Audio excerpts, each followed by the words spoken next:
Shalom, selamat hari Minggu. Ini adalah saat-saat kita terus beribadah dan mengingat kebaikan dan anugerah Tuhan. Seperti yang dinyanyikan dalam lagu tadi, firman Tuhan bahkan lebih dari nafas kita. Firman Tuhan mengisi pikiran kita, hati kita, dan memandu iman, memandu pikiran, memandu hidup kita keseluruhan. Nah, saudara-saudara, hari ini kita akan belajar suatu topik yang penting. Saya sengaja memilih dari kitab Galatia, seperti juga yang ditentukan oleh gereja ya. Gereja menentukan Galatia 3 ayat 27 sampai 29. Kitab Galatia ayat 27 sampai 29 di dalam pasal ketiga. Saya akan membacakan ayat-ayat ini ya. Demikian bunyinya. Karena kamu semua yang dibaptis dalam Kristus telah mengenakan Kristus.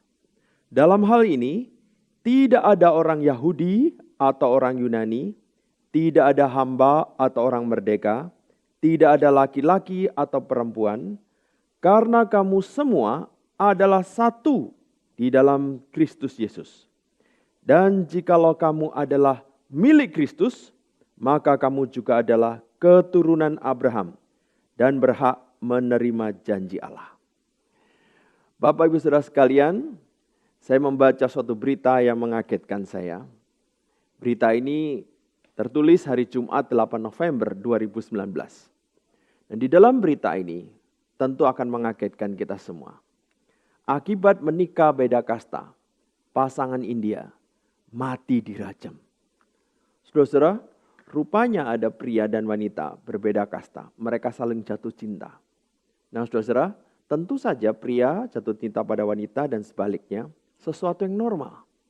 Tetapi karena salah mengerti, menilai manusia, maka orang-orang di India ini merajam mati pasangan suami istri. Yang menyedihkan adalah mereka sebelum menikah, karena tidak disetujui oleh lingkungan, mereka melarikan diri ke kota lain. Sampai kemudian pernikahan mereka sudah 3 tahun, mereka punya anak. Nah, mereka kembali ke kota mereka dengan harapan setelah berapa tahun mereka akan mendapat sambutan yang baik. Tidak diduga sampai di kota mereka terlihat oleh penduduk yang dulu tahu mereka ini beda kasta. Dia memberitahu orang lain, kemudian mereka merajam dengan batu. Matilah. Ini menjadi berita yang kemudian kita baca dan menyedihkan hati kita. Nah saudara, menurut Perserikatan Bangsa-Bangsa, peristiwa semacam ini masih terjadi ribuan kali di seluruh dunia. Di India saja 1000 kali setiap tahun. Jadi saudara, orang kelihatan normal, biasa. Tetapi orang lain memandang ini beda kasta. Ini kastanya lebih tinggi, ini kastanya lebih rendah. Nah, sesuatu yang dalam pikiran mereka, yang bukan pada diri orang tersebut, menjadikan orang-orang itu salah menilai, lalu menghancurkan, menyakiti, membunuh orang lain. Nah, saudara-saudara, inilah tragedi di dalam hidup manusia. Saudara-saudara, di zaman Adam dan Hawa hidup di Taman Eden, tidak ada perbedaan semacam ini. Lalu kenapa terjadi perbedaan? Inilah proses penurunan di dalam menilai sesama manusia. Nah saudara-saudara, ini yang menjadi perhatian kita. Bagaimana firman Tuhan memandu iman kita, memandu pikiran itu penting sekali. Sehingga cara kita memandang orang lain bisa seperti cara Tuhan memandang manusia. Itu sebabnya kita memikirkan tema ini. Orang merdeka punya hak sama. Nah saudara-saudara, ini diambil dari nas yang kita baca tadi. Paulus menulis kepada jemaat di Galatia. Saudara-saudara, di dalam dia menulis jemaat di Galatia, dia melihat, dia mendengar, dia mengetahui, ternyata jemaat di Galatia yang sudah percaya Kristus masih membeda-bedakan orang. Masih membuat klasifikasi orang. Bagi Paulus, ini bukanlah pikiran Tuhan. Ini tidak diajarkan oleh firman Tuhan, maka Paulus menulis surat kepada jemaat di Galatia untuk mereka memahami bagaimana seharusnya mereka bersikap dan memperlakukan orang lain. Saudara, mari kita pikirkan tema ini. Orang merdeka punya hak sama. Nah, saudara-saudara, sebenarnya waktu kita membaca nas tadi, ada dua kenyataan penting mengenai jemaat Galatia. Nah, kenyataan penting inilah yang sedang diberitahukan Paulus kepada jemaat untuk mereka menyadari siapa diri mereka, siapa rekan-rekan mereka, siapa saudara-saudara mereka, dan siapa orang lain. Cara memandang semacam ini kita akan perhatikan dari kitab tadi. Nah, saudara-saudara, mari kita pikirkan. Paulus menulis kepada jemaat di Galatia. Saudara memperhatikan peta ini, inilah areal Galatia. Paulus pernah mengunjungi areal ini, menginjili, mengabarkan Injil pada mereka.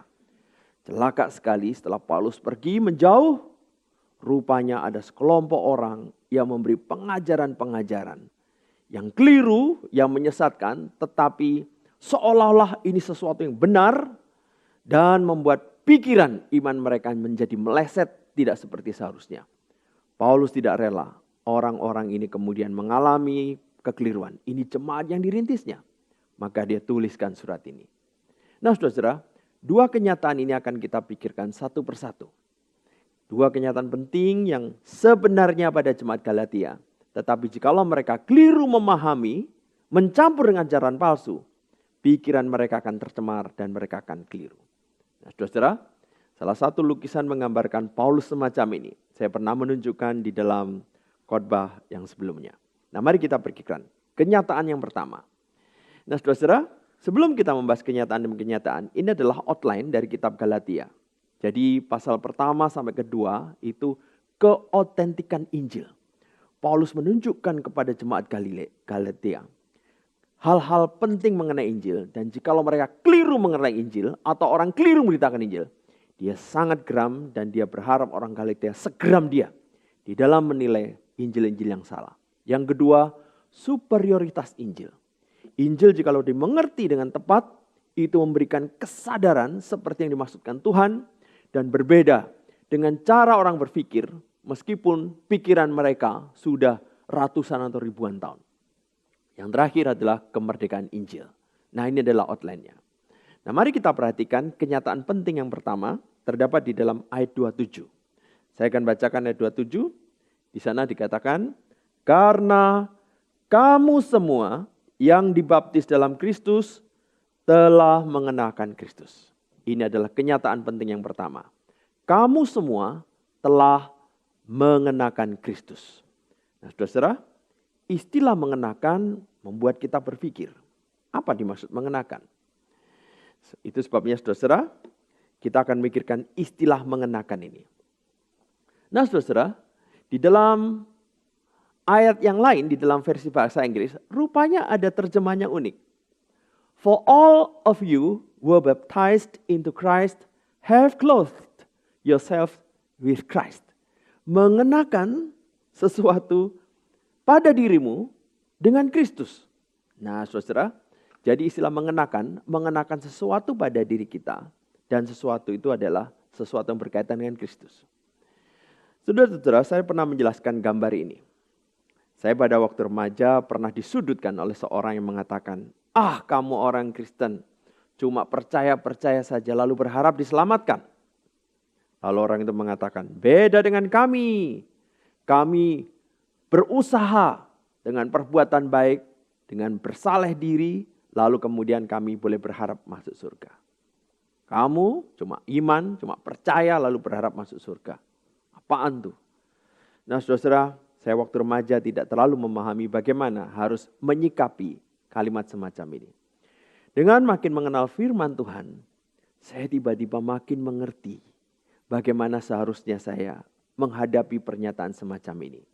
Jadi saudara, rupanya pikiran saya belum lengkap, pikiran dia juga belum lengkap. Anda tahu waktu saya mengatakan, ya saya karena percaya. Setiap yang disebut percaya pasti ada objeknya. Objek percaya saya itu apa? Objek percaya saya adalah perbuatan baik Kristus. Kesalehan Kristus. Itulah objeknya.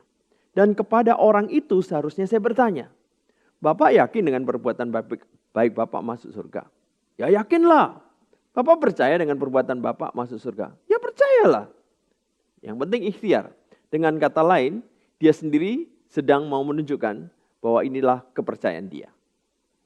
Saudara melihat di dalam gambar ini, dua-duanya melalui kepercayaan, melalui iman. Saya beriman kepada Kristus, atau lebih tepatnya pada kematian dan kebangkitan Kristus, pada ketaatan Kristus. Dia juga percaya. Nah, saudara-saudara, inilah yang terjadi di dalam orang percaya pada Injil, pada kematian kebangkitan Kristus.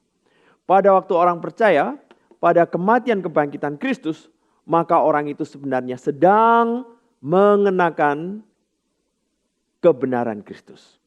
Nah, saudara-saudara, di dalam kita memahami bahwa kita mengenakan kebenaran Kristus, ini kebenaran yang agung sekali. Bagi seseorang yang percaya pada Kristus yang mati dan bangkit, orang itu sedang mengoper seluruh hukuman dosanya kepada Kristus. Dan sedang mengoper seluruh kebenaran Kristus kepada dia. Inilah yang disebut mengenakan kebenaran Kristus. Nah, saudara, barang siapa mengenakan kebenaran Kristus, dia dinyatakan benar oleh Tuhan. Bagi orang Yahudi, wah, mereka tidak rela. Kami punya tradisi yang panjang sejak zaman Musa. Musa sudah mendidik kami dengan hukum Taurat. Nah, saudara perhatikan di situ ada tahun kira-kira 1393 sebelum Masehi sampai tahun 1273 sebelum Masehi. Nah, mereka tidak rela. Tradisi yang ribuan tahun, di mana harus disunat, di mana harus melakukan korban, di mana harus mengikuti ritual-ritual yang lain, sekarang harus disingkirkan dan hanya tinggal percaya Yesus yang mati dan bangkit, selamat. Wah, mana bisa? Harus dengan ritual ini. Mereka tidak sadari, mereka bukan sedang mengikuti ritual saja. Mereka sedang beriman pada ritual itu. Mereka sedang percaya pada hukum Taurat itu. Kita beriman pada Kristus yang mati dan bangkit. Kita percaya pada Kristus yang mati dan bangkit. Nah, saudara-saudara, orang Yahudi tidak rela semacam ini. Mereka datang kepada orang Galatia lalu mengajarkan, tidak cukup dengan hanya beriman saja kepada Kristus yang mati dan bangkit. Ikuti dong ritual-ritual ini. Dengan kata lain, mereka seolah-olah mengatakan, yang kami percaya benar, kamu yang percaya pada Kristus, oper ke sini dong. Bagi Paulus, tidak bisa orang Kristen oper sini. Mereka harus dioper ke sini. Saudara, ini dua sistem kepercayaan. Mari kita ingat bahwa kita sudah percaya Kristus yang mati dan bangkit, itulah kita mengenakan kebenaran Kristus. Saudara perhatikan di dalam di dalam gambar ini. Di dalam gambar ini, Kristus mati. Seperti yang kita peringati pada waktu Jumat Agung. Tetapi dalam gambar ini, salibnya kosong. Artinya Kristus sudah bangkit. Barang siapa percaya pada Kristus yang mati dan bangkit, dia diampuni dosanya. Di hadapan Allah, dia dinyatakan benar. Maksudnya apa? Selama orang itu belum percaya Kristus yang mati dan bangkit, dia seolah-olah disidang di pengadilan Allah. Tuhan melihat begitu buruk dirinya. Keberdosaan begitu banyak. Begitu buruk catatan dosa dari dia kecil sampai dia dewasa. Maka di hadapan Tuhan, orang yang belum percaya Kristus yang mati dan bangkit, dia divonis salah. Tetapi orang yang percaya Kristus yang mati dan bangkit, seperti yang saya katakan tadi, seluruh hukuman dosanya, seluruh jubah rohani yang kotor itu sudah dioper kepada Kristus. Kristus menanggung hukuman dosa dia. Dan seluruh kebenaran Kristus, jubah kebenaran Kristus diberikan kepada orang tersebut.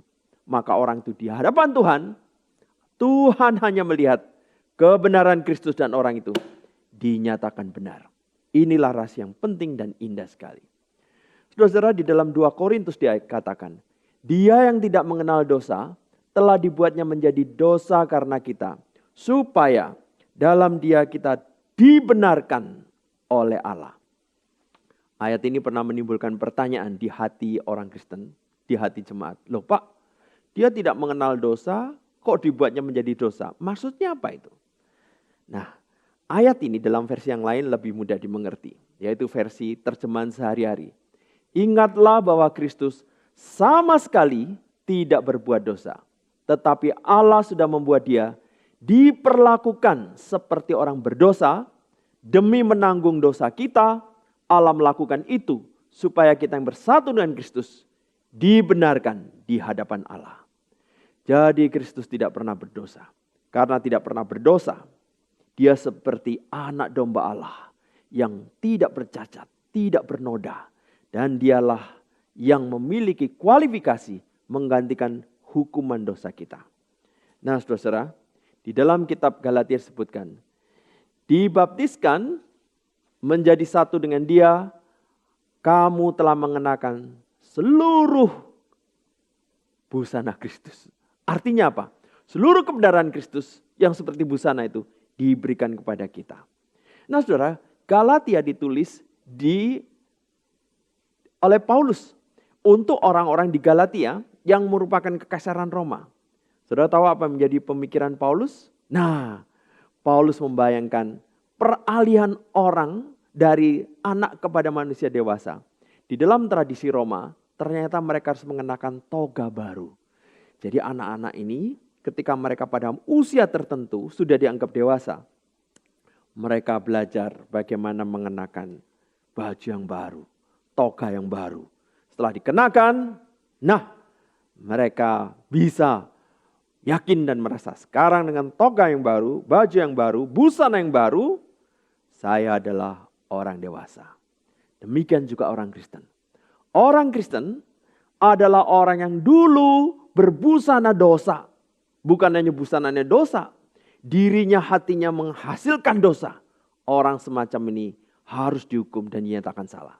Tetapi setelah dia percaya Kristus, seluruh kebenaran Kristus sekarang dikenakan pada dia. Sekarang dia adalah orang baru. Ciptaan baru. Milik Tuhan. Dia dikasih Tuhan. Dia menjadi anak Allah. Saudara-saudara, ini sesuatu yang indah sekali. Nah, saya setiap kali mengingat peralihan ini, saya juga ingat tentang acara baptisan. Saudara-saudara, saya menyelidiki baptisan di zaman dahulu. Ternyata mereka yang akan dibaptis, mereka akan dipersiapkan dengan sebuah jubah warna putih. Busana warna putih. Kenapa saudara-saudara? Busana warna putih ini nanti dikenakan pada orang yang baru dibaptis. Untuk mereka mantap. Oh ya, aku sudah dibaptis, dibasuh dengan air. Aku sudah menyatakan pada seluruh alam semesta, aku milik Kristus. Aku sudah menyatakan pada para malaikat, kepada Tuhan, di hadapan semua orang, di hadapan setan, aku milik Kristus. Aku orang yang baru. Nah, ritual itu dilengkapi apa? Keluar dari tempat baptisan, diberi jubah yang baru. Nah saudara, ini menggambarkan apa yang pernah ditulis oleh Paulus kepada jemaat di Kolose. You have put off the old man. Have put on the new man. Jadi manusia lama kita sudah dibuang. Dan pada saat yang sama, manusia baru sekarang dikenakan. Di dalam bahasa Indonesia dikatakan, kamu telah menanggalkan manusia lama. Telah mengenakan manusia baru. Manusia baru kita peroleh dari siapa? Dari Kristus. Karena percaya pada Kristus, maka kita menjadi manusia baru. Tanpa jasa Kristus, kita tidak akan memiliki semacam ini. Loh Pak, bukankah kami saat percaya pada Kristus masih jatuh bangun dalam dosa? Nah, ayat ini mengungkapkan dan jangan jelas bahwa kita masih terus-menerus diperbarui. Kita masih dalam dosa. Percaya pada Kristus dipindahkan, tapi harus dengan kesadaran. Kita terus-menerus diperbaiki. Bayangkan jikalau dibalik, fatal dan tidak ada yang selamat. Kalau dibalik bagaimana? Tuhan menuntut setiap orang harus suci sepenuhnya, beres sepenuhnya, sempurna sepenuhnya, baru dipindah. Hopeless, kita tidak ada harapan. Yang terjadi pada kita, di dalam kita masih dalam keadaan berdosa, masih hina, masih cemar. Tuhan menghidupkan hati kita untuk percaya pada Kristus. Kita yang begitu kotor dan hina dipindahkan percaya pada Kristus. Kita dinyatakan benar. Tetapi harus dengan kesadaran. Kita masih terus-menerus diperbarui. Saya ingin menunjukkan satu gambar. Saudara, ini adalah saat orang dibaptis. Nah saudara, orang ini dimasuk ke dalam air. Juga dipercikin air. Lalu perhatikan bajunya. Ini adalah busana sebelum baptisan. Jadi dia sudah memakai busana, tetapi setelah dibaptis, ternyata sudah disiapkan baju setelah baptisan berwarna putih. Jadi nanti setelah dia berdiri, keluar, diberi busana putih. Inilah gambaran tentang kita sebagai mengenakan yang baru, mengenakan yang bersih, mengenakan jubah kebenaran dari Kristus. Saudara, mari kita menyadari kembali kenyataan penting yang ada pada jemaat Galatia. Ini juga kenyataan yang kita alami saat kita percaya Kristus yang mati dan bangkit. Mari kita bersyukur pada Tuhan. Sudahkah kita menyadari kenyataan yang luar biasa ini? Saudara-saudara, mari kita ingat keadaan diri kita dulu. Sebelum kita percaya pada Kristus, sebenarnya kita begitu hina di hadapan Tuhan. Begitu kotor, begitu cemar. Dan sampai hari ini pun kita merasa diri kita tidak layak, begitu kotor. Dan jikalau kita belum menerima Tuhan, belum percaya pada Tuhan, inilah doa yang perlu kita ucapkan. Kasihanilah aku, orang yang sangat berdosa ini ya Tuhan. Aku percaya pada Kristus yang mati dan bangkit. Begitu seseorang percaya semacam ini, begitu kita percaya semacam ini, maka tanpa kita lihat, terjadilah sesuatu, yaitu jubah kebenaran Kristus diberikan pada kita. Dan di hadapan Tuhan, bukan compang-camping, bukan hal yang kotor, bukan yang hina yang di hadapan Tuhan. Kita sudah memiliki jubah kebenaran. Kita sudah mengenakan apa yang karya Kristus itu. Kita dinyatakan benar. Puji Tuhan. Nah, Paulus tidak rela orang-orang di Galatia karena disesatkan oleh ajaran itu, kemudian tidak menyadari kenyataan penting yang sudah mereka miliki ini. Dicampur dengan ajaran yang palsu, mereka akan tersesat dan mereka tidak mengalami sukacita yang Paulus sendiri sudah alami. Mari kita melihat kenyataan yang kedua. Kenyataan yang kedua terdapat di dalam ayat 28. Saya akan bacakan ayat 28. Demikian bunyinya. Dalam hal ini, tidak ada orang Yahudi atau orang Yunani. Tidak ada hamba atau orang merdeka. Tidak ada laki-laki atau perempuan. Karena kamu semua adalah satu di dalam Kristus Yesus. Ini adalah kenyataan yang kedua. Kamu semua adalah satu di dalam Kristus. Nah saudara, begitu kata satu muncul, saya agak berpikir. Satu ini apa yang dimaksud? Satu kesatuan? Satu arah?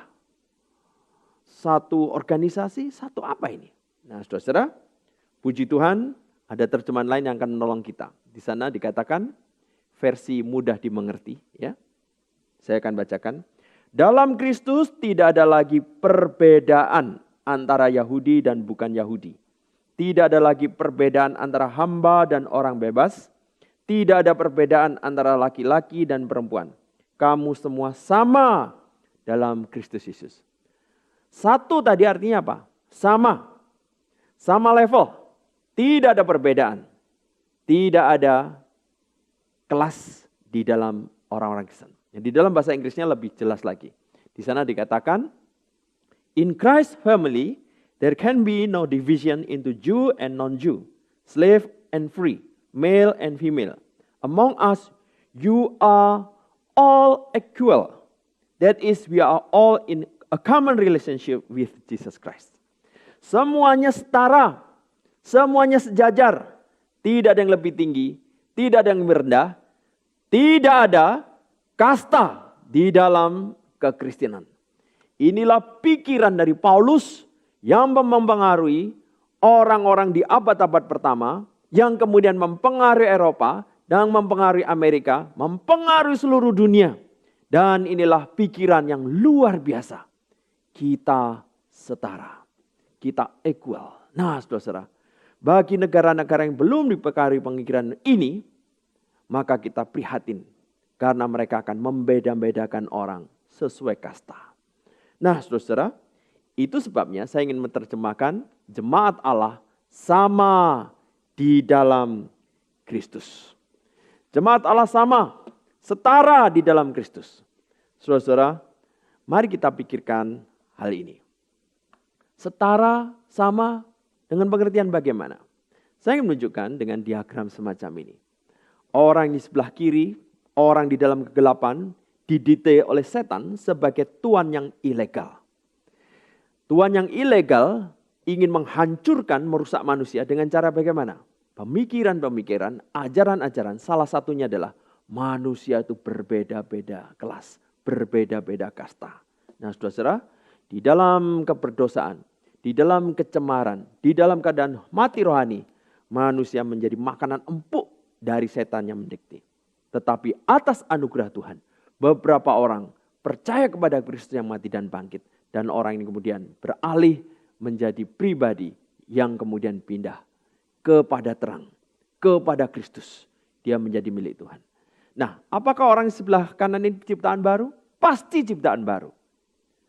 Ciptaan yang lama, lemah, budak setan, mati rohani, dimurkai Allah, musuh Allah, terhukum, tersesat, dan sebagainya. Yang di kanan pasti ciptaan baru karena sudah menjadi orang yang dikasih Allah, sudah dinyatakan benar. Nah, sekarang orang yang dikasih Allah ini adalah orang yang sama di dalam Kristus. Mari kita pikirkan, apa yang maksudnya sama? Nah, saudara, di dalam Kristus semua orang adalah sama. Misalnya apa? Di sini saya tampilkan tentang umat Allah. Semua orang di dalam Kristus sama-sama umat. Allahnya sama. Allah Tritunggal. Allah yang sama, Allah yang dulu memurkai, sekarang mengasihi mereka. Kita memiliki Allah yang sama, maka kita sama-sama orang yang dikasihi Tuhan. Sama-sama diselamatkan. Kita sama-sama milik Allah. Tidak ada perbedaan. Kasih Allah yang tidak terbatas pada sesama diri Allah Tritunggal itu, juga kasih Allah yang tidak terbatas yang diberikan kepada setiap orang Kristen. Tidak ada perbedaan. Setiap orang Kristen menikmati, mendapatkan kasih yang tidak terbatas dari Allah yang sama. Maka tidak ada perbedaan. Yang berikutnya, tubuh Kristus. Kita membaca di Alkitab tubuh Kristus. Saudara-saudara, di dalam kita mengerti tubuh Kristus, hanya satu kepala. Di antara kita, sesama orang Kristen, tidak ada yang menjadi kepala selain Kristus. Selain itu siapa? Semua sama-sama anggota. Kita semua sama-sama anggota. Anggota ada yang di tempat tertentu, anggota yang di tempat yang lain, semuanya anggota tubuh. Hanya satu kepala. Maka di sini kita juga paham. Orang-orang Kristen setara, sama-sama anggota. Jangan memandang orang lain lebih mulia semacam dewa dan menghina orang lain lebih rendah. Padahal Anda sama orang Kristen. Berikutnya, bait Roh Kudus. Di Alkitab, orang yang percaya disebut bait Allah. Disebut bait Roh Kudus. Apakah Roh Kudusnya berbeda-beda? Tidak. Roh Kudus yang sama adalah Allah yang maha hadir dan pribadi yang sama yang menghuni setiap orang yang percaya pada Kristus. Roh Kudus yang sama yang mendiami setiap diri kita. Dengan demikian kita diyakinkan sekali lagi. Kita sama di dalam Kristus. Saudara, ini menegaskan kita sama di dalam Kristus, maka kita tidak boleh membeda-bedakan orang. Tentu saja kita masih ada pembedaan dalam pengertian kalau Anda bekerja, Anda staff, yang satu pimpinan. Itu adalah perbedaan level di dalam organisasi manajemen. Dan Allah Tritunggal juga memberikan contoh semacam itu. Bapa yang kemudian mengutus Kristus. Kristus mengutus Roh Kudus. Ada ordo di sana. Tetapi secara esensi ketiga pribadi Allah Tritunggal adalah sama. Demikian juga kita secara esensi sama. Jangan menghina orang hanya karena dia miskin atau mendewakan orang hanya karena dia kaya. Saudara-saudara, di dalam kalimat ini kita menyatakan bahwa semua sama. Ternyata masih ada lagi saudara. Domba Kristus. Setiap orang Kristen adalah domba Kristus. Adakah kepala domba? Tidak ada. Yang ada adalah gembala. Dan gembala itu hanya satu, gembala agung segala domba, yaitu Kristus. Dan Kristus menyatakan ada domba di kalangan Israel, ada domba yang bukan Israel. Mereka adalah domba-domba Kristus. Kita domba yang sama. Satu level, sesama domba. Maka kita sama di dalam Kristus. Apalagi? Anak Allah. Nah saudara, apa bedanya Kristus anak Allah, kita juga anak Allah. Kristus adalah satu-satunya anak Allah yang tunggal, yang tidak dicipta, yang ada dari kekal. Selain Kristus, semua anak Allah sama, yaitu ciptaan yang berdosa, yang tercemar, yang terhukum, yang kemudian diadopsi menjadi anak Allah. Kita semua anak Allah yang diadopsi. Hanya Kristus anak Allah yang dari kekal. Maka kita harus sadar, aku sama dengan orang yang lain, yaitu sama-sama anak Allah. Yang terakhir, warga kerajaan. Di dalam Alkitab disebutkan tentang kerajaan Kristus, kerajaan surga, kerajaan Allah, ini pengertian yang sama. Dan di dalam kaitan kerajaan surga, siapa rajanya? Rajanya adalah Kristus. Sekarang Kristus ada di sebelah kanan Allah Bapa, sekaligus menjadi raja atas alam semesta. Kita adalah warganya. Tidak ada warga yang lebih istimewa. Semua yang percaya Tuhan adalah warga kerajaan Allah. Nah saudara, inilah yang menjadi pengertian kita. Kita semua sama, maka kita jangan lagi membeda-bedakan. Mari kita menghargai orang lain. Menghargai orang lain yang dari Taman Eden diciptakan setara. Gara-gara fall, gara-gara kejatuhan manusia dalam dosa, konsep ini berubah, menyimpang, meleset, berbalik. Kemudian orang memandang tinggi, memandang rendah orang, padahal mereka sebenarnya ciptaan yang sama-sama berdosa di hadapan Tuhan. Kemudian diselamatkan, sama-sama diselamatkan. Nah saudara, mari kita memiliki penilaian yang tepat. Saudara, inilah yang kita pelajari. Saya ingin bacakan satu ayat penting. Yang disebut Yahudi bukanlah orang yang lahiriah Yahudi. Dan yang disebut sunat bukanlah sunat yang dilangsungkan secara lahiriah. Tetapi orang Yahudi sejati ialah dia yang tidak nampak keyahudiannya, dan sunat ialah sunat di dalam hati. Secara rohani, bukan secara hurufiah. Kenapa Paulus mencantumkan ayat ini? Nah ini yang terjadi saudara. Orang Yahudi yang memprovokasi orang-orang Kristen itu merasa mereka levelnya lebih tinggi. Kamu orang non-Yahudi yang percaya pada Kristus lalu merasa diselamat tanpa ritual, tanpa Taurat. Alangkah berbedanya dengan kami. Kami Yahudi sudah percaya Kristus plus ritual. Kami punya tradisi ribuan tahun ditambah Kristus. Kami levelnya lebih tinggi. Nah saudara, Paulus adalah orang Yahudi asli. Dia mantan Farisi, sekarang dengan otoritas dari Tuhan. Dia tulis kepada orang Kristen. Yahudi asli, bukan Yahudi yang lahiriah, tapi Yahudi yang sudah mengalami sunat rohani, yaitu percaya Kristus yang mati dan bangkit. Jadi kalau orang Yahudi lahiriah merasa begitu bangga, kamu non-Yahudi percaya pada Kristus, level rendah. Karena kamu Yahudi, keturunan Abraham. Sekarang Paulus sebagai orang Yahudi menyatakan dengan rela. Menyatakan dengan tegas. Sekalipun dia orang Yahudi, dia mengakui orang non-Yahudi pun adalah Yahudi sejati. Asalkan mereka percaya pada Kristus yang mati dan bangkit. Di sini dikatakan orang Yahudi sejati ialah dia yang tidak nampak keyahudiannya. Dan sunat ialah sunat di dalam hati secara rohani. Wah, Anda bisa bayangkan bagaimana kekinya orang Yahudi secara lahiriah sudah mengajarkan ajaran palsu. Sekarang harus menghadapi argumentasi dari Paulus yang juga orang Yahudi asli, orang Farisi, mengerti filsafat Yunani, dan sekaligus orang Kristen yang dididik oleh Tuhan. Sekaligus warga Romawi. Nah, saudara, sekaligus warga kerajaan surga. Ini argumentasi yang kuat sekali membuat kita sadar. Kita tidak perlu gentar terhadap pandangan-pandangan yang keliru.